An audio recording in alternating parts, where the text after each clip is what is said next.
श्रीमदानंद तीर्थ भगवत्पादाचार्य गुरुभ्यो नमः 45 श्री गुरुभ्यो नमः परम गुरुभ्यो नमः श्रीमदानंद तीर्थ भगवत्पादाचार्य गुरुभ्यो नमः हरि ओम कल्याणाय कविदात्तप्रदायिने श्रीमद्वेंकटनाथाय श्रीनिवासाय ते नमः हयग्रीव हयग्रीव हयग्रीवेति वदेत् तस्य निसरदेवानी जगरण्या प्रभाववत् बुद्धिर्बलं यशोधेयं निर्भयत्वं रोगदानगाढ्यं वक्पटत्वं च हनुमत्स्मरणात् भवेत् अभ्रमं बन्धरहितं वजनं विमलं सदा आनन्दतीर्थमधुरं भजे तापत्रयापहं चित्रैः पदैश्च गम्भीरैः वक्यमानैरङ्गितैः गुरुभावं विञ्जयन्ती भातिश्री जगतीर्थवाक् तं वन्दे नृसिंहतीर्थनिलयं श्रीव्यासराट्पूजितं ध्यायन्तं मनसा नृसिंहशरणं श्रीपादराजं गुरुम् अर्तिकल्पितकल्पोऽयं प्रत्यर्तिगजकेसरी श्रीव्यासतीर्थगुरुर्भूयादस्मदिष्टार्थसिद्धये तपो विद्याविरक्त्यादि सद्गुणौकाकरानहं वादिराजगुरुन् वन्दे हयग्रीवपदाश्रयान् बद्धानां मानसां भोजबाणवे कामधेनवे नमतां कल्पतरवे चीन्द्रगुरवे नमः प्रणवत्कामधेनुं च वजत्सुरधर्मं श्रीभावबोधकृत्पादचिन्तामणिम् उपास्महे कुशाग्रमदहे बाणकृतहे वादिपीते राजित श्रीपदवे श्रीसुधीन्द्रयतये नमः पूज्याय राघवेन्द्राय सत्यधर्मरताय च भगतां कल्पवृक्षाय नमतां कामधेनवे मन्मनोऽभीष्टवरदं सर्वाभीष्टफलप्रदं पुरन्दरगुरुं वन्दे दासश्रेष्ठं दयानिधिम् अज्ञानतिमिरच्छेदं बुद्धिसम्पत्प्रदायकं विज्ञानविमलं शान्तं विजयाख्यगुरुं भजे आपादमूलपर्यन्तं गुरूणामाकृतिं स्मरेतेन विघ्नाः प्रणश्यन्ति सिद्ध्यन्ति च मनोरथाः श्रीगुरुभ्यो नमः हरि ओम्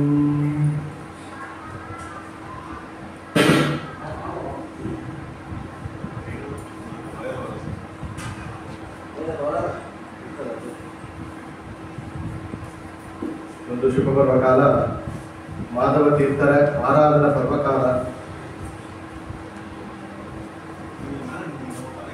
ಕಲಿಯುಗದಲ್ಲಿ ವೇದವ್ಯಾಸರ ಗ್ರಂಥಗಳಿಗೆ ಸರಿಯಾದ ರೀತಿಯಲ್ಲಿ ಭಾಷ್ಯವನ್ನು ಕೊಡಬೇಕು ಅಂತ ಹೇಳಿ ಭಗವಂತ ನಾರಾಯಣ ಆಜ್ಞೆಯನ್ನು ಮಾಡಿದ್ದಾನೆ ಮುಖ್ಯ ಪುರಾಣ ದೇವರಿಗೆ. ಶಿತಿಯೊಳಗೆ ಮನಿಮಂತ ಮೊದಲಾದತಿ ದುರಾತ್ಮರು ಹೊಂದದಿಕ ವಿಂಶತಿಗೂ ಭಾಷ್ಯವ ರಚಿಸೆ ನಡುಮಣ ಎಂಬ ಬ್ರಾಹ್ಮಣನ ಸತಿಯ ಜಠರೊಡನ ಬದಲಿಸಿ ಭಾರತಿ ರಮನ ಮಧ್ವಾಪಿ ದಾನದಿ ಚತುರದಶ ಲೋಕದಲ್ಲಿ ಮೆರೆದ ಪ್ರತಿಮೆ ಗುಂಜಿಸುವೆ. ವಾಯುದೇವರು 3 ಅವತಾರವನ್ನು ಮಾಡಿದರು. ಪ್ರಥಮೋ ಹನುಮಾನ್ ನಾಮ, ದ್ವಿತೀಯೋ ಭೀಮಯೇವ ಚ, ಪೂರ್ಣಪ್ರಜ್ಞೆ ತೃತೀಯತ್ತು ಭಗವತ್ ಕಾರ್ಯ ಸಾಧಕ ಅಂತ ತ್ರೇತೆಯಲ್ಲಿ ರಘುಪತಿಯ ಸೇವೆ ಮಾಡುವನೆಂದು ವಾದಸುತ ಹನುಮಂತ ನಿಂದನಿಸಿದ ಅಂತ ತ್ರೇತಾಯುಗದಲ್ಲಿ ರಾಮದೇವರಿಗೆ ಸೇವೆ ಮಾಡಲಕ್ಕಾಗಿ ಹನುಮಂತನಾಗಿ ಅವತಾರ. ಅವರೇ ದ್ವಾಪರ ಯುಗದಲ್ಲಿ ಭೀಮಸೇನಾಗಿ ಕೃಷ್ಣ ಪರಮಾತ್ಮನಿಗೆ ಸೇವೆ ಮಾಡಲಕ್ಕಾಗಿ ಮತ್ತೊಂದು ಅವತಾರ.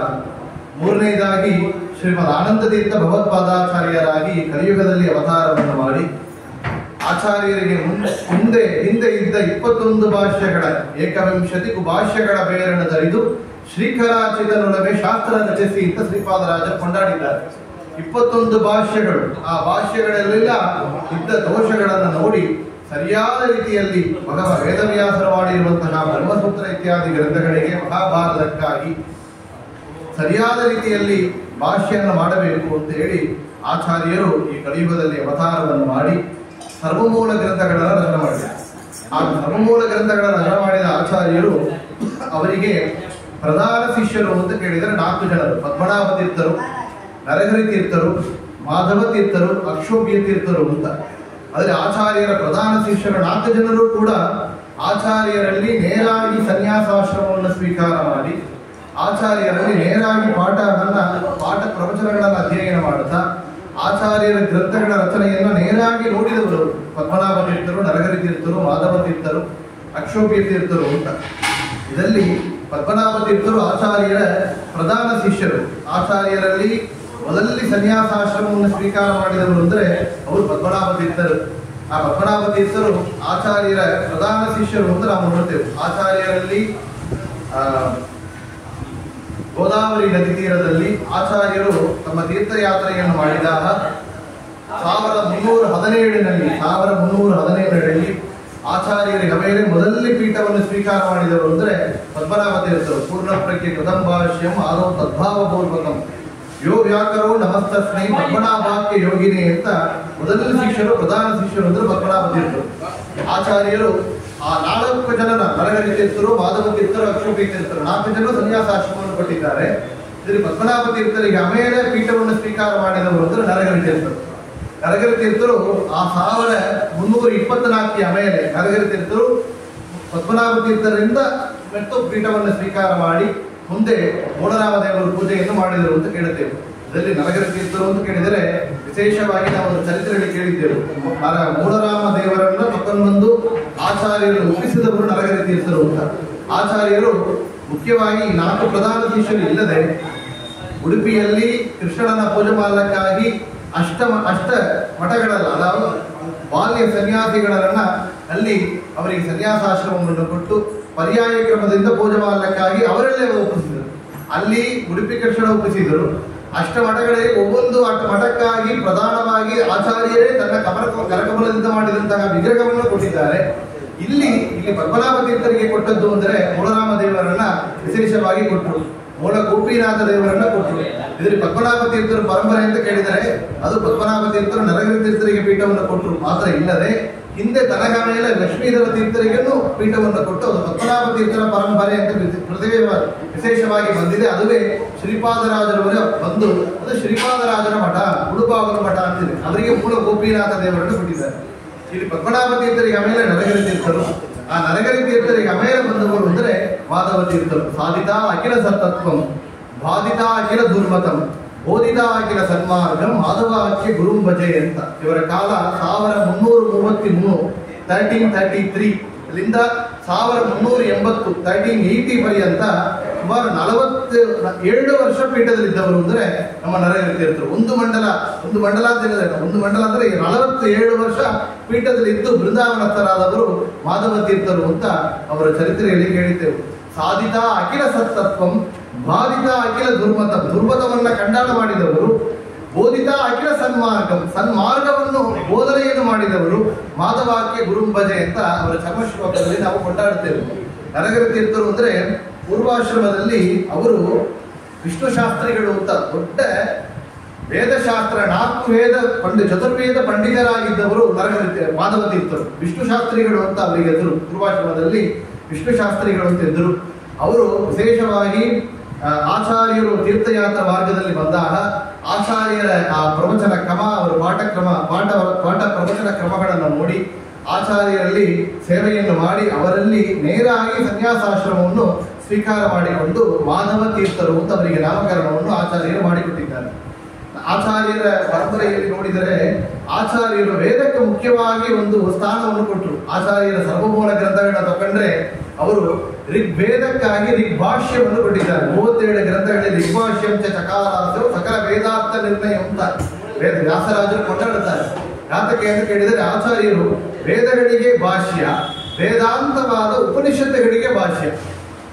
10 ಐತರೇಯಂ ಬೃಹದಾರಣ್ಯಮೇವಚ ಈಶಾವಾಸ್ಯಂ ಕಾಟಕಂ ಚ ಛಾಂದೋಕ್ಯ ಕರ್ವಣೇ ತಥಾ ಮಾಂಡೂಕ್ಯಂ ನಾಮ ಷಟ್ಪ್ರಶ್ನಂ ತಥಾ ತಲವಕಾರಕಂ ಅಂತ ದಶೋಪನಿಷತ್ ಭಾಷ್ಯವನ್ನು ಕೊಟ್ಟಿದ್ದಾರೆ ಆಚಾರ್ಯರು. 10 ಉಪನಿಷತ್ತುಗಳಿಗೆ ಭಾಷ್ಯ, ಋಗ್ವೇದಕ್ಕೆ ಭಾಷ್ಯ.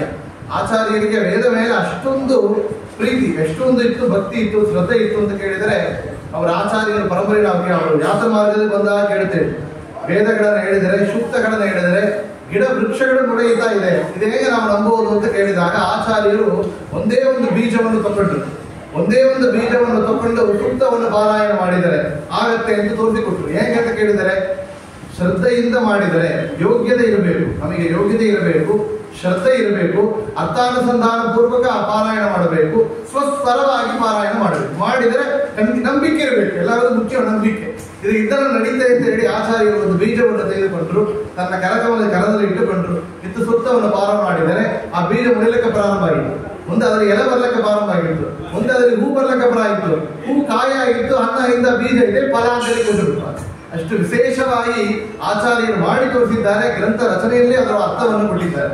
ಅದೇ ರೀತಿಯಲ್ಲಿ ನೋಡಿದರೆ ಆಚಾರ್ಯ ಪರಂಪರೆಗೆ ಬಂದಿರುವಂತಹ ಮಾಧವ ತೀರ್ಥರು ಅಂದ್ರೆ ಅವರು ಚತುರ್ವೇದ ಪಂಡಿತರು. ಋಗ್ಯಜುರ್ ಸಾಮವೇದಕ್ಕಾಗಿ ವಿಶೇಷವಾಗಿ ಅವರು ಗ್ರಂಥವನ್ನು ಮಾಡಿದ್ದಾರೆ ಅಂತ ಕೇಳ್ತಾರೆ. ಇವರು ಮಾಧವ ತೀರ್ಥರ ಗ್ರಂಥಗಳಿಂದ ಅಷ್ಟು ನಮಗೆ ಸಿಕ್ಕೋದಿಲ್ಲ.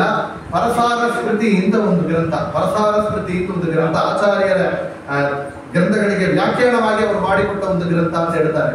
ಚತುರ್ವೇದಗಳಿಗೆ ವ್ಯಾಖ್ಯಾನ ಮಾಡಿದ್ದಾರಂತೆ, ಅವರಿಗೆ ಅಷ್ಟು ಸಿಕ್ಕೋದಿಲ್ಲ. ಮಾಧವ ತೀರ್ಥರು ಅಂದ್ರೆ ಚತುರ್ವೇದ ವ್ಯಾಖ್ಯಾನವನ್ನು ಮಾಡಿದ್ದಾರೆ, ಮಧ್ವವಿಜಯಕ್ಕೆ ವ್ಯಾಖ್ಯಾನವನ್ನು ಮಾಡಿದ್ದಾರೆ ಅಂತ ಅವರು ಚರಿತ್ರೆಯಲ್ಲಿ ಕೇಳುತ್ತೇವೆ. ಆಚಾರ್ಯರ ಚರಿತ್ರೆಯನ್ನು ಹೇಳುವಂತಹ ಒಂದು ಗ್ರಂಥ ಅಂತ ಕೇಳಿದರೆ 16 ಸರ್ಗದಲ್ಲಿ ನಾರಾಯಣ ಪಂಡಿತಾಚಾರ್ಯ ರಚನೆ ಮಾಡಿದಿರುವಂತಹ ಮಧ್ವವಿಜಯ, ಆ ಮಧ್ವವಿಜಯಕ್ಕೆ ಇವರು ವ್ಯಾಖ್ಯಾನವನ್ನು ಮಾಡಿದ್ದಾರೆ ಅಂತ ಅವರು ಚರಿತ್ರೆಯಲ್ಲಿ ಕೇಳುತ್ತೇವೆ. ಆಚಾರ್ಯರು ಅಲ್ಲಿ ಐತರೇಯ ಉಪನಿಷತ್ ಭಾಷ್ಯವನ್ನು ಪ್ರವಚನ ಮಾಡುತ್ತಾ ಉಡುಪಿ ಅನಂತೇಶ್ವರ ಸನ್ನಿಧಾನದಲ್ಲಿ ಪುಷ್ಪವೃಷ್ಟಿಯಾದಾಗ ಪ್ರತ್ಯಕ್ಷವಾಗಿ ನೋಡಿದವರು ಅಂದ್ರೆ ಮಾಧವ ತೀರ್ಥರು. ಪದ್ಮನಾಭ ತೀರ್ಥರು, ನರಹರಿ ತೀರ್ಥರು, ಮಾಧವ ತೀರ್ಥರು, ಅಕ್ಷೋಪಿ ತೀರ್ಥರು ಇದನ್ನು ಪ್ರತ್ಯಕ್ಷವಾಗಿ ದರ್ಶನ ಮಾಡಿ ಆಚಾರ್ಯರು ಮೇಲ್ಬದರಿಗೆ ಪ್ರವೇಶ ಮಾಡಿದ ಆ ಘಟನೆಯನ್ನ ಮುಂದೆ ಹಿಂದೆ ನೋಡಿದವರು ಅಂದ್ರೆ ಮಾಧವ ತೀರ್ಥರು. ಅಷ್ಟು ದೊಡ್ಡ ಮಹಾತ್ಮರು, ಎಷ್ಟು ದೊಡ್ಡ ಭಾಗ್ಯವನ್ನು ಪಡೆದವರು ಅಂತ ಅವರ ಮಹಿಮೆಯನ್ನ ಕೇಳುತ್ತೇವೆ.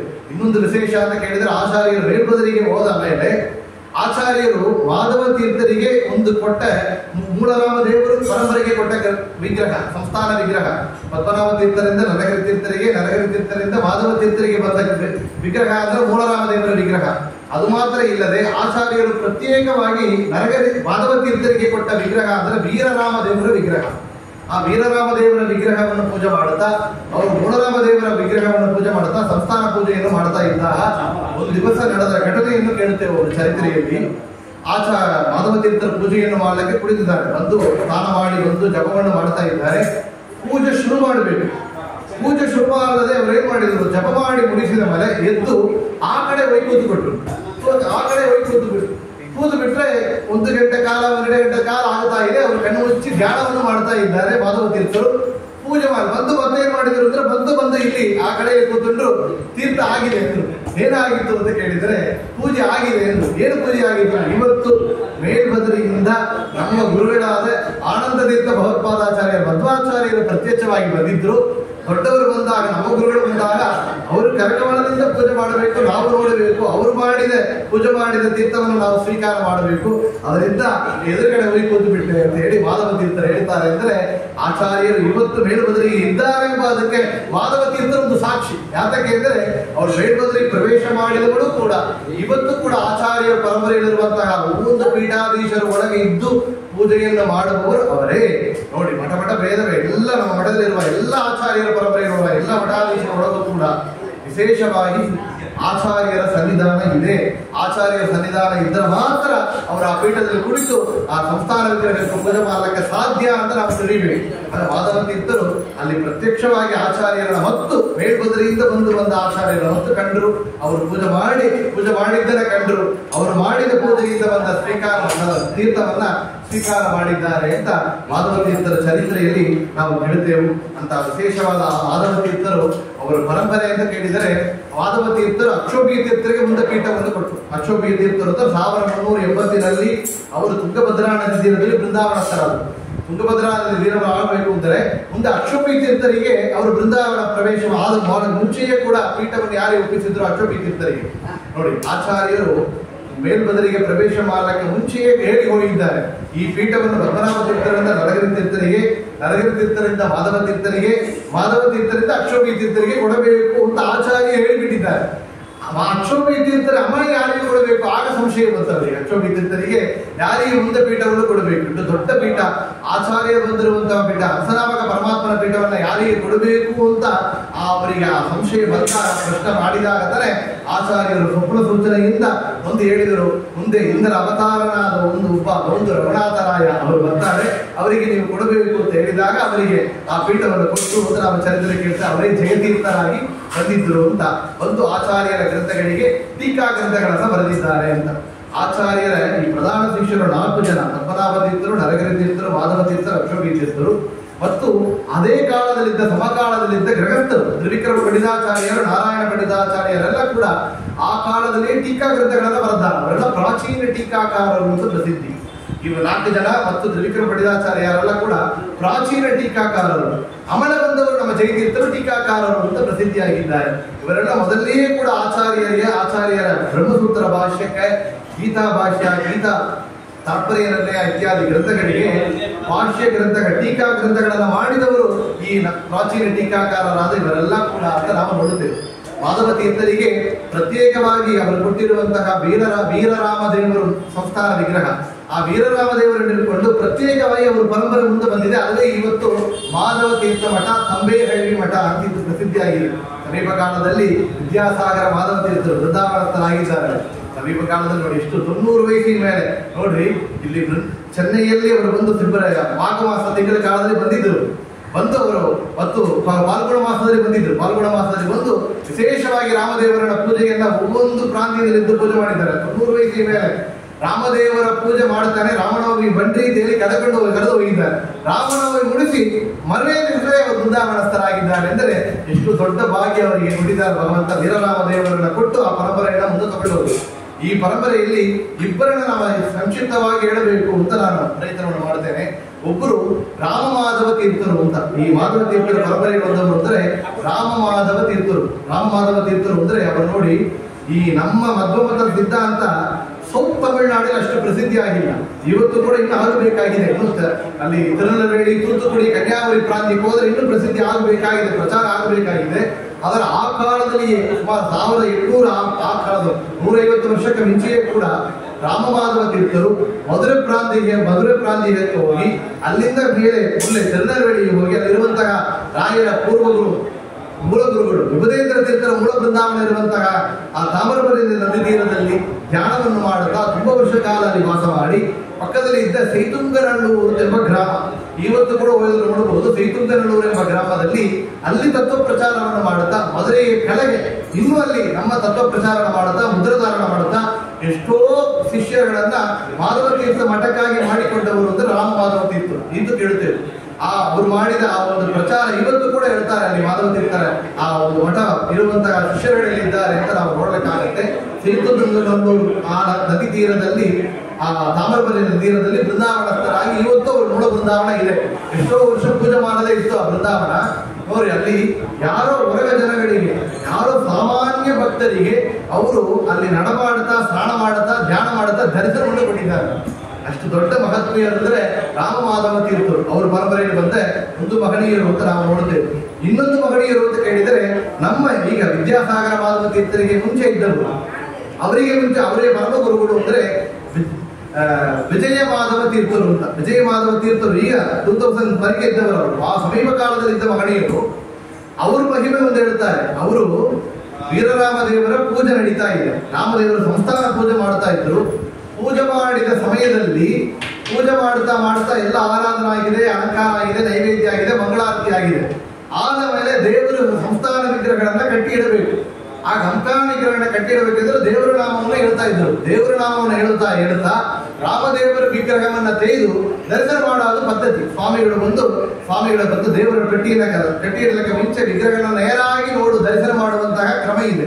ಆ ದರ್ಶನ ಮಾಡುವಂತಹ ಸಮಯದಲ್ಲಿ ಪ್ರತ್ಯಕ್ಷವಾಗಿ ರಾಮದೇವರವರಿಗೆ ದರ್ಶನ ಕೊಟ್ಟಿರ್ತಾರೆ. ರಾಮದೇವರನ್ನ ದರ್ಶನ ಕಂಡ ಆ ಕ್ಷಣದಲ್ಲಿ ಅಲ್ಲಿಯೇ ತಮ್ಮ ದೇಹವನ್ನು ತ್ಯಾಗ ಮಾಡಿದ್ದಾರೆ ಶ್ರೀ ಮಾಧವ ತೀರ್ಥರು ಅಂತ ಅವರ ಚರಿತ್ರೆಯಲ್ಲಿ ಕೇಳ್ತೇವೆ. ಆ ಕ್ಷಣ ಅಲ್ಲಿಯೇ ದೇಹವನ್ನು ತ್ಯಾಗ ಮಾಡುತ್ತಾ ರಾಮದೇವರ ಪಾದಾರವಿಂದಗಳಲ್ಲಿ ತಮ್ಮ ದೇಹ ತ್ಯಾಗ ಮಾಡಿ ಅಂತರ್ಧ್ಯಾನರಾದಂತೆ ಸಂಸ್ಥಾನ ಪೂಜೆಯನ್ನು ಮಾಡುವಂತಹ ಸಮಯದಲ್ಲಿ ರಾಮದೇವರ ದರ್ಶನ ಆಗಿದ ಕ್ಷಣ ಅಲ್ಲಿಯೇ ಬೃಂದಾವನಸ್ಥರಾಗಿದ್ದಾರೆ ವಿಜಯ ಮಾಧವ ತೀರ್ಥರು ಅಂತ ಅವರ ಚರಿತ್ರೆಯಲ್ಲಿ ಕೇಳ್ತೇವೆ. ಅಷ್ಟು ಎಷ್ಟೋ ಮಹಿಮೆಗಳಿರುವಂತಹ ಪರಂಪರೆ ಅಂದರೆ ನಮ್ಮ ಮಾಧವ ತೀರ್ಥ ಪರಂಪರೆ. ಅವರನ್ನ ಎಷ್ಟೋ ಜ್ಞಾನಿಗಳು ಕೊಂಡಾಡಿದ್ದಾರೆ. ನಮ್ಮ ಹರಿದಾಸರ ಪರಂಪರೆಯಲ್ಲಿ ಬಂದ ಮಹನೀಯರೆಲ್ಲ ಕೂಡ ಮಾಧವ ತೀರ್ಥರನ್ನು ಕೊಂಡಿದ್ದಾರೆ. ನೋಡಿಯೇ ನಾ ಧನ್ಯನಿಂದಿದೆ, ಗುರು ಮಾಧವ ತೀರ್ಥರ ಬೃಂದಾವನವನ್ನು ನೋಡಿದೆ ಅಂತ ಯಾರು ಅಂದ್ರೆ ಪ್ರಾಣೇಶ ವಿಠಲದಾಸರು. ಪ್ರಾಣೇಶ ವಿಠಲದಾಸರಲ್ಲ ರಾಯರ ಭಕ್ತರು ಅಂತ ಕೇಳ್ತೇವೆ. ಅವರು ಒಂದು ವಿಶೇಷವಾದ ಕೃತಿಯನ್ನು ಮಾಡುತ್ತಾರೆ. ಪ್ರಾಣೇಶ ವಿಠಲನ ನಾಮನ ತೋರಿಸುವರು ಶೋಣಿಯೊಳಗೆ ಪ್ರತಿಭಾ ಮಹಿಮರು ಅಂತ ಹೇಳಿದರು. ಅವರು ಸಮಕಾಲದಲ್ಲಿ ದೊಡ್ಡ ಮಹಾಪಂಡಿತರಾದವರು, ವೇದ ಶಾಸ್ತ್ರಗಳೇ ಅಧ್ಯಯನ ಮಾಡಿ ಮಹಾಪಂಡಿತರವರು, ಆಚಾರ್ಯರ ಸರ್ವಮೂಲ ಗ್ರಂಥಗಳನ್ನು ಆಚಾರ್ಯರಲ್ಲಿಯೇ ನೇರಾಗಿ ಅಧ್ಯಯನ ಮಾಡುತ್ತಾ ವಿಶೇಷವಾಗಿ ಟೀಕಾ ಗ್ರಂಥಗಳನ್ನು ಅಧ್ಯಯನ ಮಾಡಿದವರು. ಚತುರ್ವೇದಕ್ಕೂ ಕೂಡ ವ್ಯಾಖ್ಯಾನ ಗ್ರಂಥಗಳನ್ನು ಮಾಡಿಕೊಟ್ಟವರು. ಆಚಾರ್ಯರ ಮೇಲೆ ಗುರುಭಕ್ತಿಯಿಂದ ಆಚಾರ್ಯರ ಚರಿತ್ರೆಯನ್ನು ಸುಮಧ್ವ ವಿಜಯಕ್ಕೆ ವ್ಯಾಖ್ಯಾನವನ್ನು ಮಾಡಿದ ಮಹನೀಯರು ಅಂತ ಕೇಳಿದರೆ ನಮ್ಮ ಮಾಧವ ತೀರ್ಥರು. ಅವರ ಪರಂಪರೆ ಮುಂದೆ ಇವತ್ತು ಕೂಡ ಬೆಳೀತಾ ಬಂದ ಮಾಧವ ತೀರ್ಥ ತಂಬೇಹಳ್ಳಿ ಮಠ, ತಂಬೇಹಳ್ಳಿ ನಮ್ಮ ಉಡುಪಾದ ಪಕ್ಕದಲ್ಲಿ ಇರುವಂತಹ ಊರಿನಲ್ಲಿ ಅವರು ಮೂಲ ಸಂಸ್ಥಾನ, ಅಲ್ಲಿ ವಿಗ್ರಹ ಇರುವಂತಹ ಮೂಲ ಮಠ ಈಗ ತಂಬೇಹಳ್ಳಿ ಮಠ. ವಿಶೇಷವಾಗಿ ಆ ಪರಂಪರೆಯೇ ರಾಮದೇವರನ್ನ, ಕುಲರಾಮದೇವರನ್ನ, ವೀರರಾಮದೇವರನ್ನ ಪೂಜೆ ಮಾಡಿದಂತಹ ಮಾಧವ ತೀರ್ಥರ ಆರಾಧನೆ ಇತ್ತು. ವಿಶೇಷವಾಗಿ ಮಹಾಲಯ ಅಮಾವಾಸ್ಯ ದಿನ ಬಂದಿದೆ. ಎಷ್ಟು ವಿಶೇಷ ನೋಡಿ. ನಾವು ಈ ಮಹಾಲಯ ಮಾಸ ಪಕ್ಷಕಾಲ ರೋಪೇಟ್ ಮಠದಲ್ಲಿ ವಿಶೇಷವಾಗಿ ಧನ್ವಂತರಿ ನರಸಿಂಹ, ಲಕ್ಷ್ಮೀ ನರಸಿಂಹದೇವರು, ವಿಷ್ಣುಪುರಾಣ ದೇವರು ರಾಯರ ಸನ್ನಿಧಾನದಲ್ಲಿ ಈ ಮಾಧವ ತೀರ್ಥರ ಆರಾಧನೆ ಅಂತ ಕೇಳಿದರೆ ಇದು ವಿಶೇಷವಾಗಿ ಆಚಾರ್ಯರ ಗ್ರಂಥಗಳನ್ನು ಪ್ರಸಿದ್ಧ ಮಾಡಿದ ಮಠ ನಮ್ಮ ಕ್ರೋಪೇಟ್ ಮಠ. ಯಾವಾಗ ಹೇಳೋದುಂಟು ನಮ್ಮ ಗುರುವಾದ ಕ್ರೋಪೇಟ್ ಶ್ರೀಧರವರು ಅವರ ಆಶೀರ್ವಾದದಿಂದ ಎರಡು ಮಾತುಗಳನ್ನು ನಾವು ಹೇಳುವುದರೆ ವಿಶೇಷವಾಗಿ ಸಮೀಪ ಕಾಲದಲ್ಲಿ ಕೂಡ ಆಚಾರ್ಯರ ಗ್ರಂಥ ಸಮೀಪ ಕಾಲದಲ್ಲಿ ಬಂದಿದ್ದ ಯಮಕ ಭಾರತ ಗ್ರಂಥಗಳನ್ನು ಕೂಡ ಬಿಡುಗಡೆ ಮಾಡಿದ್ದಾರೆ ನಮ್ಮ ಕ್ರೋಪೇಟ್ ಪಾತ್ರ ಸಂಘ ಈ ಮಠದಿಂದ. ಎಷ್ಟೋ ಗ್ರಂಥ ಪ್ರಸಾರ ಮಾಡಿದೆ ಈ ಮಠದಲ್ಲಿ. ಇವತ್ತು ಮಾಧವ ತೀರ್ಥರ ಆರಾಧನೆ ಅಂತ ಕೇಳಿದರೆ ಆಚಾರ್ಯರು ரொம்ப ಪ್ರೀತಿಕರವಾದದ್ದು. ಯಾಕೆಂದ್ರೆ ಮಹಾಲಯ ಪಕ್ಷವನ್ನು ಮಾಡಿ ಪಿತೃಪಕ್ಷಕ್ಕೆ ಪಿತೃಗಳಿಗೆ ಆರಾಧನೆಯನ್ನು ಮಾಡಿದ ಒಂದು ಪರ್ವಕಾಲ. ಯಾಕೆಂದ್ರೆ ಭಗವಂತನ ಆರಾಧನೆ ಬಿಟ್ಟರು ಕೂಡ ಭಗವಂತ ಕ್ಷಮ ಮಾಡ್ತಾನಂತೆ. ಏನೋ ಒಂದು ಆಪತ್ಕಾಲ ಬಂದಿದೆ, ಸಮಯ ಬಂದಿಲ್ಲ, ಅನಂತರಂತ ಪ್ರತಿ ವರ್ಷ ಮಾಡ್ತಾನೆ, ಬಿಟ್ಟಿದ್ದಾನೆ ವರ್ಷ ಇಲ್ಲ ವರಲಕ್ಷ್ಮಿ ಹಬ್ಬ ಬಿಟ್ಟಿದ್ದೆವು, ಏನೋ ಹಬ್ಬ ಮಾಡಲಿಲ್ಲ ಅಂದ್ರೆ ಕೂಡ ಅದಕ್ಕೆ ನಾವು ಬೆಳೆಸಿ ಬೇರೆ ವರ್ಷ ಮಾಡಬಹುದು, ಇಲ್ಲ ತುಲಾ ಕಾಲದಲ್ಲಿ ತುಲಾಸ್ನಾನ ಕಾಲದಲ್ಲಿ ಮಾಡಬಹುದು ಅಂತೆಲ್ಲ ಹೇಳ್ತಾರೆ. ಆದರೆ ಈ ಪಿತೃಪಕ್ಷ ಕಾಲ ಮಾತ್ರ ಯಾವತ್ತು ದಿವಸ ಶ್ರಾದ್ದ ಮಾಡಬೇಕು ಅದೇ ದಿವಸ ಮಾಡಬೇಕು.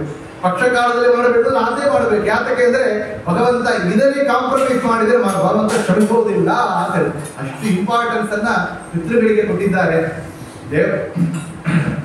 ಯಾತಕ್ಕೆ ಅಂದ್ರೆ ಯಾವ ಒಂದು ಮಹಾ ಅಂತ ಹೇಳಿದ್ರೆ ಜೀವತೋ ವಾಕ್ಯಕರಣ ಆಯ್ತು, ವರ್ಷಾತ್ ಭೂರಿ ಭೋಜನ ಆಯ್ತು, ಹಯಾಯಾಮ್ ಪಿಂಡ ತರ್ಪಣ ಆಯ್ತು. ಇದು ಮೂರು ಮಾಡಿದರೆ ಪುತ್ರ ಅಂತ ಹೇಳ್ತಾರೆ. ಜೀವತೋ ವಾಕ್ಯಕರಣ ಆಯ್ತು, ಅವರು ತಾಯಿ ತಂದೆ ಇರುವಂತ ಕಾಲದಲ್ಲಿ ವಾಕ್ಯಕರಣ ಆಯ್ತು. ಅವರು ಹೇಳಿದ ಮಾತನ್ನ ಕೇಳಿ ಅವರಿಗೆ ಸೇವೆ ಮಾಡೋದು ಅದು ಒಂದು ದೊಡ್ಡ ಒಂದು ಯೋಗ್ಯತೆ. ಅವನಿಗೆ ಪುತ್ರ ಅಂತ ಎಲ್ಲಕ್ಕೆ ನಾವು ಯೋಗ್ಯತೆ ಬರ್ತಂತೆ. ಜೀವತೋ ವಾಕ್ಯಕರಣ. ಎರಡನೇದು ವರ್ಷಾತ್ ಭೂರಿ ಭೋಜನ ಆಯ್ತು, ಅವರು ಕಾಲ ಆದ ಮೇಲೆ ಪ್ರತಿ ವರ್ಷ ಅವರಿಗೆ ಮಾಡುವಂತಹ ಶ್ರಾದ್ದ, ಶ್ರದ್ಧೆಯಿಂದ ಮಾಡಿದರೆ ಅದು ಶ್ರಾದ್ದ. ನಾವು ಮಾಡಲೇ ಏನೋ ಮಾಡ್ತೇವೆ, ಏನೋ ತಮಿಳು ಹೇಳ್ತೇವಲ್ಲ, ಇದು ಕಡಲ್ ಅಂದ್ರೆ ಇದು ನಮಗೆ ಋಣ ಇದೆ. ದೇವ ಋಣ, ಋಷಿ ಋಣ, ಪಿತೃ ಋಣ ಅಂತ ಹೇಳ್ತಾರೆ. ಮೂರು ಋಣ ಇದೆ. ದೇವ ಋಣನ ದೇವರ ಪೂಜೆ, ದೇವರಿಗೆ ನಾವು ಮಾಡುವಂತ ಬ್ರಹ್ಮಯಜ್ಞ ಇತ್ಯಾದಿಗಳು ಮಾಡಬೇಕು. ಋಷಿ ಋಣ ಅಂದ್ರೆ ಋಷಿಗಳಿಗೆ ನಾವು ಕೊಡುವಂತಹ ಅರ್ಘ್ಯ ಇತ್ಯಾದಿಗಳಿಂದ ಋಷಿಗಳಿಗೆ ಕೊಡುವಂತಹ ತರ್ಪಣ. ಮುಖ್ಯವಾಗಿ ಋಷಿಗಳನ್ನ ನಾಮವನ್ನು ಹೇಳಿ ಅಗಂಬೋ ವಿವಾದ ನಿತ್ಯ ನಾವು ಅವರ ಋಷಿಗಳ ಹೇಳಿ ನಮಸ್ಕಾರ ಮಾಡ್ತೇವೆ. ಒಬ್ಬೊಂದು ಸೂಕ್ತಗಳನ್ನ ಪಾರಾಯಣ ಮಾಡುವಾಗ ಋಷಿ ಏನು ಛಂದಸ್ಸು ಅಂತ ಹೇಳಿ ಅವ್ರನ್ನ ಬಿಡ್ತೇವೆ. ಇದು ಋಷಿ ಋಣನ ಪೂರ್ತಿ ಮಾಡ್ತೇವೆ. ದೇವಋಣ, ಋಷಿ ಋಣ, ಪಿತೃಋಣ. ಈ ಪಿತೃಋಣ ಹೇಗೆ ಪೂರ್ತಿ ಮಾಡಲಿಕ್ಕೆ ಸಾಧ್ಯ ಅಂತ ಕೇಳಿದರೆ ಅವರಿಗೆ ಮಾಡುವಂತಹ ವರ್ಷಾದಿ ಶ್ರಾದ್ದಗಳು, ಪಕ್ಷಾದಿಗಳು ಮಾಡುವಂತಹ ಈ ಒಂದು ಶ್ರಾದ್ದ ಇದನ್ನ ಮಾಡಿದರೆ ಋಷಿ ಋಣ, ಪಿತೃಋಣ ತೀರುತ್ತೆ. ನಾವೇನ್ ಮಾಡ್ತೇವೆ, ಇದು ಕಡನ್ನ ತೀರಿಸಬೇಕು, ಕಡನೆ ಅಂತ ಮಾಡ್ತೇವೆ. ಕಡನ್ನ ತೀರಿಸಲ ಕಡನೆ ಅಂತ ಕಡನ್ನ ತೀರಿಸೋದು, ಕಡನ್ನ ತೀರಿಸೋದು ಬೇರೆ, ಕಡನೆ ಅಂತ ಮಾಡೋದು ಬೇರೆ. ಸಾಲವೇ ಅಂತ ಮಾಡೋದಿಲ್ಲ. ಸಾಲನ ದಿವಸವನ್ನು ತೀರಿಸಬೇಕು. ಯಾಕೆ ಮಾಡಬೇಕು? ಶ್ರದ್ಧೆಯಿಂದ ಮಾಡಬೇಕು ಅಂತ ಹೇಳ್ತಾರೆ. ಅಂತ ವಿಶೇಷವಾದ ಶ್ರದ್ಧೆಯಿಂದ ಪ್ರತಿ ವರ್ಷ ಮಾಡಬೇಕು. ವರ್ಷಾತ್ ಭೂರಿ ಭೋಜನ ಆಯ್ತು, ಗಯಾಯಾಮ್ ಪಿಂಡ ತರ್ಪಣ ಆಯ್ತು. ವರ್ಷದಲ್ಲಿ ಆಯುಸಿನಲ್ಲಿ ಒಂದು ಬಾರಿ ಗಯಾಯಿನಲ್ಲಿ ಪಿಂಡ ತರ್ಪಣವನ್ನು ಮಾಡಿದರೆ ಆದಿರಾಜರು ತಮ್ಮ ಗೀತ ಪ್ರಬಂಧದಲ್ಲಿ ಹೇಳ್ತಾರೆ, ಯಾವ ಒಂದು ಪುತ್ರ ತಮ್ಮ ಪಿತೃಗಳಿಗಾಗಿ ಗಯಾವಿನಲ್ಲಿ ಪಿಂಡ ತರ್ಪಣ ಮಾಡಲಿಕ್ಕೆ ಹೊರಟಿದ್ದಾನೆಯೋ ಅವರು ಪಿತೃಗಳು ಸದ್ಗತಿಗೆ ಹೊರಟಿದ್ದಾರೆ ಅಂತ ಗಯಾ ನಮಗೆ ಆದಿರಾಜ ತೀರ್ಥ ಪ್ರಬಂಧದಲ್ಲಿ ವಿಶೇಷವಾಗಿ ಹೇಳಿದ್ದಾರೆ. ಅಂತ ವಿಶೇಷವಾದ ಪರ್ವಕಾಲ ಇವತ್ತು ಇರುವಂತಹ ಕಾಲದಲ್ಲಿ ತಾಯಿ ತಂದೆಯನ್ನು ಹೋಗಲು ಇಟ್ಟಿರ್ತೇವೆ. ಅವರು ಹೋದ ಮೇಲೆ ವರ್ಷಾಂತಿ ಶ್ರಾದ್ದಗಳನ್ನು ಮೊತ್ತ ಇಟ್ಟಿರ್ತೇವೆ. ಯಾರೋ ಒಬ್ರು ಮಾಡಿ ಫೋನ್ ಹೇಳಿದ ಸಾಧ್ಯ ಎಲ್ಲ ಜಿ-ಪೇ ಇಂತೆಲ್ಲ ನಡೀತಾ ಇದೆ. ಜಿ-ಪೇ ಮಾಡ್ತಾ ಯಾರೋ ಮಾಡ್ತಾರೆ ಅವರೇ ಮಾಡಿಕೊಳ್ಳಿ, ಯಾವ ರೀತಿಯಲ್ಲಿ ಹೋಗ್ತಾ ಇದ್ದೇವೆ. ಆದರೆ ಭೀಷ್ಮರಲ್ಲಿ ಯುಧಿಷ್ಠಿರ ಪ್ರಶ್ನೆಯನ್ನು ಮಾಡ್ತಾನೆ. ಒಳ್ಳೆ ಆಯುಸ್ಸು, ಒಳ್ಳೆ ಆರೋಗ್ಯ, ಐಶ್ವರ್ಯ, ಹರಿವಂಶ ಹೇಳ್ತಾ ಇದೆ. ಒಳ್ಳೆ ಆಯುಷ್ಯ, ಆರೋಗ್ಯ, ಐಶ್ವರ್ಯ, ಯಶಸ್ಸು ಎಲ್ಲ ಬರಬೇಕು. ಸಂತಾನ ಭಾಗ್ಯ ಆಗಬೇಕು, ವಂಶವೃದ್ಧಿ ಆಗಬೇಕು, ಯಶಸ್ಸು ಬರಬೇಕು, ಐಶ್ವರ್ಯ ಬರಬೇಕು, ಆಯುಷ್ಯ ಬರಬೇಕು, ಆರೋಗ್ಯ ಬರಬೇಕು. ಇದೆಲ್ಲ ಬರಬೇಕು ಅಂದ್ರೆ ಏನು ಮಾಡಬೇಕು ಅಂತ ಕೇಳಿದಾಗ ಭೀಷ್ಮರು ಹೇಳಿದ್ರಂತೆ, ನೋಡ್ರಿ ಎಷ್ಟು ದೊಡ್ಡ ಮಾರ್ಕಂಡೇಯರಿ ವಿಷಯವನ್ನ ಹೇಳಿದ್ದಾರೆ. ಮಾರ್ಕಂಡೇಯರಿಗೆ ಅವರು ವಿಶೇಷವಾಗಿ ಉಪದೇಶ ಮಾಡಿದ್ದಾರೆ. ಏನಂತ ಕೇಳಿದರೆ, ಯಾವರೊಬ್ಬ ಪಿತೃ ಕಾರ್ಯವನ್ನ ಶ್ರದ್ಧೆಯಿಂದ ಮಾಡ್ತಾರೆಯೋ ಅವರಿಗೆ ಆಯುಷ್ಯ, ಆರೋಗ್ಯ, ಐಶ್ವರ್ಯ, ವಂಶವೃದ್ಧಿ, ಮನಸ್ಸಲ್ಲಿ ಶಾಂತಿ, ಎಲ್ಲ ಬರ್ತಾ ಇದೆ ಅಂತ ಹೇಳಿ ವಿಶೇಷವಾಗಿ ಹೇಳ್ತಾ ಇದೆ. ಅಂತ ವಿಶೇಷವಾದ ಪರ್ವಕಾಲ ಅಂತ ಕೇಳಿದರೆ ಇದು ಈ ಪಿತೃಪಕ್ಷ ಪರ್ವಕಾಲ, ಮಹಾಲಯ ಈ ಒಂದು ಪರ್ವಕಾಲ. ಈ ಪರ್ವಕಾಲದಲ್ಲಿ ಎಲ್ಲ ಮಾಡಿದವರಿಗೆ ಕೂಡ ವಿಶೇಷವಾಗಿ ಆ ಪಿತೃಗಳ ಅಂತರ್ಯಾಮಿಯಾಗಿದ್ದು ಭಾರತೀಯರ ಮುಖ್ಯ ಪ್ರಾಣ ಅಂತರ್ಗತ ಅವರು ಭಗವಂತನೇ ಜನಾರ್ದನ ಪರಮಾತ್ಮನೇ ಅನುಗ್ರಹವನ್ನು ಮಾಡ್ತಾನೆ. ಅಷ್ಟಬಸು ಏಕಾದಶ ರುದ್ರ ದ್ವಾದಶ ಆದಿತ್ಯ ದೇವತೆಗಳೊಳಗೆ ಅಂತರ್ಯಾಮಿಯಾಗಿ ಭಾರತೀಯರ ಮುಖ್ಯ ಪ್ರಾಣ ಅಂತರ್ಗತ ಆ ಜನಾರ್ದನ ವಾಸುದೇವರು ಪರಮಾತ್ಮನೇ ಇದರ ಸ್ವೀಕಾರವನ್ನು ಮಾಡಿ ಅನುಗ್ರಹವನ್ನು ಮಾಡುತ್ತಾನೆ ಎಂದು ತಿಳಿದುಕೊಂಡು ಈ ಪಕ್ಷವನ್ನು ಮಾಡಿದರೆ, ಪಿತೃಗಳ ಆರಾಧನೆಯನ್ನು ಮಾಡಿದರೆ ವಿಶೇಷವಾಗಿ ಪ್ರೀತಿಯಾಗಿ ಪಿತೃಗಳು ಎಲ್ಲ ವಿಧವಾದ ಐಶ್ವರ್ಯ, ಆರೋಗ್ಯ, ಒಳ್ಳೆ ಆಯುಷ್ಯ ಎಲ್ಲವನ್ನು ಕೂಡ ನೀಡುತ್ತಾರೆ. ಮುಖ್ಯವಾಗಿ ಜ್ಞಾನಭಕ್ತಿ ವೈರಾಗ್ಯವನ್ನು ಕೊಟ್ಟು ಮೋಕ್ಷ ಮಾರ್ಗವನ್ನು ನೀಡುತ್ತಾರೆ ಅಂತಲೇ ನಾವು ತಿಳಿಯುತ್ತೇವೆ. ಅಂತ ವಿಶೇಷವಾದ ಮಹಾಳೆಯ ಅಮಾವಾಸ್ಯ ಪರ್ವಕಾಲದಲ್ಲಿ ಇವತ್ತು ಮಾಧವ ತೀರ್ಥರ ಆರಾಧನೆ ನಮ್ಮ ಕ್ರೋಂಪೇಟ್ ನಡೆದು ಬರ್ತಾ ಇದೆ. ಇದರಲ್ಲಿ ಪಾಲ್ಗೊಂಡಿರುವ ಎಲ್ಲ ಭಕ್ತರಿಗೂ ಕೂಡ ವಿಶೇಷವಾಗಿ ರಾಘವೇಂದ್ರ ತೀರ್ಥ ಗುರುವಾಂತರ್ಗತ, ಮಾಧವ ತೀರ್ಥ ಗುರುವಾಂತರ್ಗತ ಭಾರತೀಯರ ಮುಖ್ಯ ಪ್ರಾಣ ಅಂತರ್ಗತ ಸೀತಾಪತಿ ರಾಮಚಂದ್ರ, ವೀರರಾಮಚಂದ್ರ ದೇವರು, ಅಭಿನ್ನ ಕ್ಷೇತ್ರಮೂರ್ತಿಯಾದ ಲಕ್ಷ್ಮೀ ನರಸಿಂಹದೇವರು, ಧನ್ವಂತರಿ ಪರಮಾತ್ಮ ಎಲ್ಲರಿಗೂ ಕೂಡ ಆಯುಷ್ಯ, ಆರೋಗ್ಯವನ್ನು ನೀಡಲಿ. ನಮ್ಮ ಮಕ್ಕಳಿಗೆಲ್ಲ ಸಕಾಲದಲ್ಲಿ ವಿವಾಹವಾಗಿ ನಮ್ಮ ಧರ್ಮ ಮಾರ್ಗದಲ್ಲಿ ಬದುಕಬೇಕು. ನೋಡ್ರಿ, ಇದೆಲ್ಲ ಪಿತೃಗಳ ಆರಾಧನೆ, ಗುರುಗಳ ಆರಾಧನೆ ಮಾಡಿದರೆಯೇ ನಮ್ಮ ಮನೆಯ ಮಕ್ಕಳಿಗೆಲ್ಲ ಮದುವಾಗುತ್ತೆ. ಸತ್ಸಂತಾನ ಬೇಡುವವರಿಗೆ ಸತ್ಸಂತಾನ ಭಾಗ್ಯ, ವಂಶ ವೃದ್ಧಿ ಆಗತ್ತೆ. ಹುಟ್ಟಿದ ಮಕ್ಕಳೆಲ್ಲ ನಮ್ಮ ಧರ್ಮದಲ್ಲಿ ಇರಬೇಕು, ನಮ್ಮ ಧರ್ಮದ ಬಿಟ್ಟು ಹೊರಗೋಗಬಾರದು ಅಂದ್ರೆ ಅದಕ್ಕೂ ಕೂಡ ಆ ಗುರುಗಳ ಪಿತೃಗಳ ಆಶೀರ್ವಾದ ಖಂಡಿತ ಬೇಕು. ಅವರೆಲ್ಲ ನಮ್ಮ ಮಕ್ಕಳಿಗೆ ಆರೋಗ್ಯವನ್ನು, ಆಯುಷ್ಯವನ್ನು ಕೊಡಲಿ, ಜ್ಞಾನಭಕ್ತಿ ವೈರಾಗ್ಯವನ್ನು ಕೊಡಲಿ.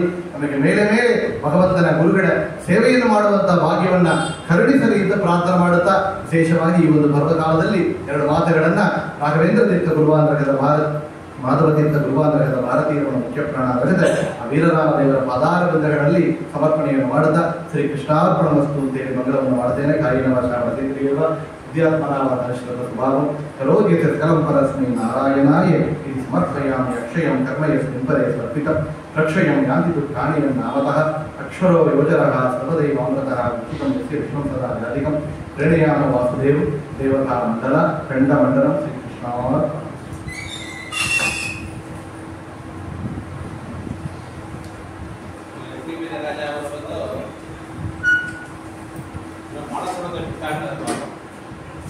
ನಾಳೆ ಪಕ್ಷ ಒಳಗೆ ಮಾಧವತೀರ್ಥರ ಮಾಡಂತಾಗುವ ಹೇಳಿಕೊಟ್ಟೆ. ಅದಾತೀರ್ಥನ್ ಅರಗತೀರ್ಥನ್ ಮಾದಿದ್ದನ್ ಹೊರಡುತ್ತೆ ಮಾಡಿದ್ದಾನೆ ಅಷ್ಟೇ ಮಿಗುತ್ತಿದ್ದಾರೆ. ಓಡಾಡ ಪ್ರಾರ್ಥನೆ ಮಾಡಿದ್ರೆ ಯಾಕಂದ್ರೆ ಅವರು ಮಗಿ ಮನೆ ದೂರ ಅವ್ರು ಹೇಳಿದ್ದಾರೆ ಅಂದ್ರೆ ಕೇಳಿದೇವದ್ರಿಂದನೇ ಪುಣ್ಯಗಳು ಜಾಸ್ತಿ. ಶ್ರವಣ ಪುಟ್ಟಿ ಕೇಳದೆ ನೋಡ್ರಿ ಫಲಗಳು ಜಾಸ್ತಿ. ಮಗನಿಗೆ ದೊಡ್ಡ ದೊಡ್ಡ ಆಚಾರ್ಯ ಮಾಡಿದ ಗ್ರಂಥಕ್ಕೆ ಅವರು ಭಾಷೆ ಮಾಡಿದ್ದಾರೆ. ಆಚಾರ್ಯ ಮಾಡಿದ ಗ್ರಂಥಕ್ಕೆ ಮಾಧವತೀರ್ಥರ ಬಗ್ಗೆ ಅವರು ವಿಷಯನೇ ಇವತ್ತೆಲ್ಲ ಆ ವಿಷಯ ಎಲ್ಲಿಯೇ ಇಲ್ಲ. ಯುಗಾದಿ ಒಳಗೆ ಒಂದು ಪೇಜಿಂದ ಆಗಿದ್ದಾರೆ, ಕಂಡಿಡ್ಲಿಕ್ಕೆ ಮುಗಿಲ್ಲ. ಮಾಧವತೀರ್ಥರ ಬಗ್ಗೆ ಅಂದರೆ ತತ್ವವಾದ ಕ್ಯಾಲೆಂಡರ್ ನೋಡಿದ್ರೆ ಸರ್ವಶ್ಲೋಕದಾಗಿದ್ದಾರೆ. ಏನು ಕಂಡಿಡ್ಲಿಕ್ಕೆ ಮುಗಿಲ್ಲ. ಏನು ಗ್ರಂಥ ಆ ಗ್ರಂಥನ ಹೇಳೋದಿಲ್ಲ. ಆರಾಧನೆ ದಿವಸ ಗ್ರಂಥನ ಹೇಳಬೇಕು. ಎಷ್ಟು ವಿಷಯಗಳ ಎಲ್ಲಿ ಹೇಳುವಂತ ನಾವು ಎಲ್ಲ ಎಲ್ಲಿಗಳ ಬಗ್ಗೆ ಎಲ್ಲ ದಾದರ ಬಗ್ಗೆ ಎಲ್ಲ ಅವರು ಗೌರ್ಮೆಂಟ್ ಮಾಡಿದ್ವಿ. ಎಲ್ಲಾದ್ರೂ ನಮಗೆ ಹೋದರೆ ತಯಾರು ಮಾಡಿ ದೊಡ್ಡ ದೊಡ್ಡ ಪಂಡಿತರ ಹೇಳ ಶಾಲೆಗಳ ಉಪನ್ಯಾಸ ಮಾಡಿದ್ದಾರೆ. ಪಂಡಿತರ ಹೇಳ ಅವ್ರಿಗೆ ಉಪನ್ಯಾಸ ಅಂತಂದು ಗೌರ್ಮೆಂಟ್ ಮಾಡಬೇಕಂದ್ರೆ ಮಾಡಿದ್ದಾರೆ ಅಂದರೆ ಅವರು ನಮ್ಮೆಲ್ಲ ಭಗವಂತ ಗುರುವಾಗಿ ನಡೆಸಿದ್ದಾರೆ. ರಾಘವೇಂದ್ರ ಸ್ವಾಮಿ ಬಗ್ಗೆ ಎರಡು ಎಲ್ಲರೂ ಓದಿದ್ದಾರೆ, ಚರಿತ್ರೆ ಓದಿದ್ದಾರೆ, ಅಣ್ಣನ ವಾಲ್ದು ಓದಿದ್ದಾರೆ, ಎಲ್ಲರೂ ಓದಿದ್ದಾರೆ.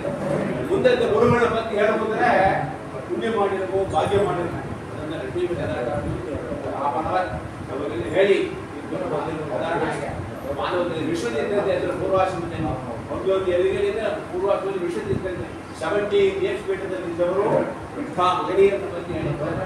ಅವರು ಹೇಳಿದ ಬರೀನು ಅವರು ಮಾನವ ನಿರ್ಮೂಲನೆ ಅಂತ ಇನ್ನೂ ಪದೇ ಎಲ್ಲಾ ಮಠ ಯತಿಗಳನ್ನು ಎಲ್ಲಿ ವೃಂದಾವನ ಆಗಿದ್ದಾರೆ, ಏನೇನು ಕೆಲಸ ಮಾಡಿದ್ದಾರೆ, ಎಲ್ಲಾ ವಿಷಯಗಳನ್ನು ಅವರು ಹೇಳಬೇಕು. ಹೇಳಿ ನಮ್ಮ ರಾಮಬೇಕಂದ್ರೆ ರಾಘವೇಂದ್ರ ಸ್ವಾಮಿಗಳು ಅಮೃತ ಭಾರತೀಯ ರಾಮದೇವ್ರನ್ನ ವೀರರಾಮದೇವ್ರನ್ನ ಪ್ರಾರ್ಥನೆ ಮಾಡಿಕೊಂಡು ಆಶೀರ್ವಾದ ಹರೇ ಶ್ರೀನಿವಾಸ.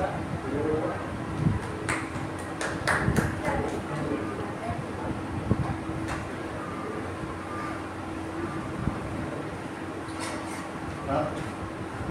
ಅದಕ್ಕೆ ಹೂ ಕೊಡ್ರಿ